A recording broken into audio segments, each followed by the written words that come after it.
Hello guys! Ayan, lumabas ako ng bahay para kumain.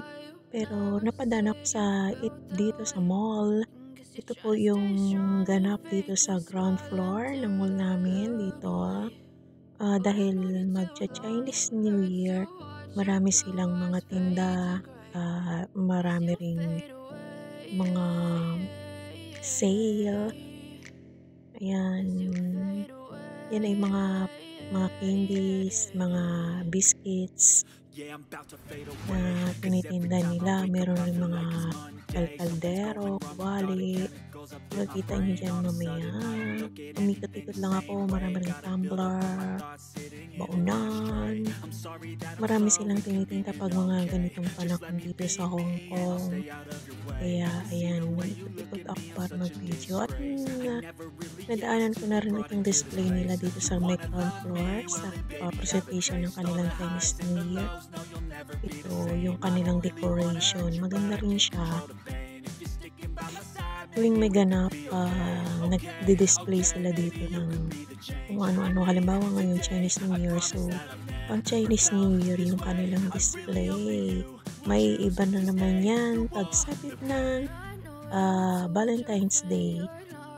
So, ayan yung mga display nila. Nakakatuwa naman. Maraming nagpapapicture para sa mga bata. Para na rin sa mga matatanda. Wala pa gaano tao dyan kasi alas 4 pa lang ng hapon. 4 PM lumabas ako at ginutom nga at nadaanan ko nga rin. At ako'y makikipagtagpo na rin sa aking mga kaibigan na galing lumabas. At para sama-sama kami mag-dinner. So, ayan. Marami rin dito mga sale na mga damit na makikita nyo mamaya. Umikot lang ako guys dito. Kuha ng video. Ganda naman yung mga decoration. Tingin-tingin. Hindi ako lumabas kasi tinamad ako dahil kayo ng umaga. Sobrang lamig at saka umambon. Hindi na ako pumunta sa pinupuntahan kong boarding house. So, dito lang ako sa may amin. Kami din yung sales katulad ng Giordano. Pero yung Giordano kasi hindi na siya masyadong mabenta dito sa amin. Baleno, ganun. Hindi na. Bali. Meron na silang ibang mga brand. Mga Supreme na yung mga dito. Supreme, LV. Ganun. Mapipili na rin yung mga tao dito sa Hong Kong. Hindi na sa kanila uso yung mga ganun-ganun. Hindi katulad dati. Tsaka ikot-ikot lang kami yan. Gusto akong bumili ng mga kaldero, no? So lang, hindi pa ako time para mag-packing. Ayan guys, naglalakad na kami at naghanap kami na makakainan with my friends. Hindi ko sila pinakita sa inyo. Nakikita nyo sila pero ayaw nilang hindi nila alam. Ayaw nilang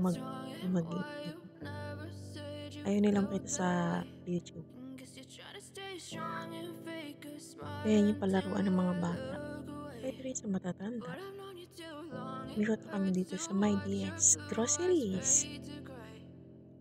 Ayan, dahil paakit na kami sa hagdanan. Naghanap kami ng hagdan papunta sa KFC.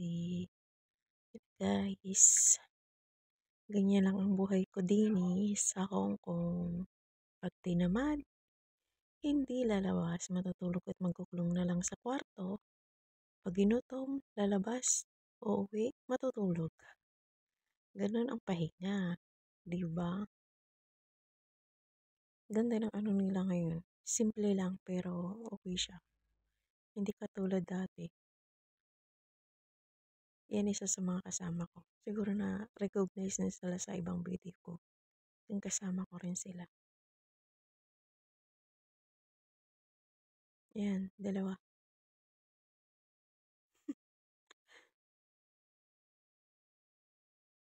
Ayun na nga guys, pasyal-pasyal lang kami diyan. Tingin-tingin, hindi naman makabili gano'n. At sa aming pag-iikot ay ako'y nagreklamo na at ako'y gutom na gutom na.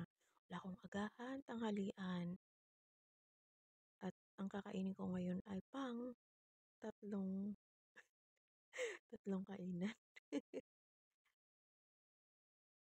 Yan talaga ang buhay, 'di ba?